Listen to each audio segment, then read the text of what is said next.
না উনি এই যে যখন আমাদের দুইটা মানে বডির সাথে বডি এবং ইনারের সঙ্গে ইনার এভাবে ফুট জয়েন্টটা হয়ে যাবে। এই তোমরা কি আমাকে শুনতে পাচ্ছ?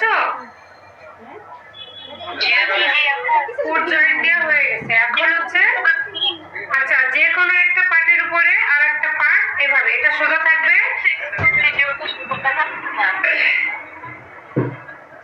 একটা পার্টের উপরে আর একটা পার্ট এভাবে রাখতে হবে সেম সেম, দুইটা ভেতর পার্ট একসঙ্গে, এটাও সোজা এটাও সোজা, এভাবে এভাবে দিয়ে আমরা যেখানে ভাঁজ করেছিলাম সেই ভাঁজে ভাঁজে মিল করে সেলাই করতে হবে। হ্যাঁ, যদি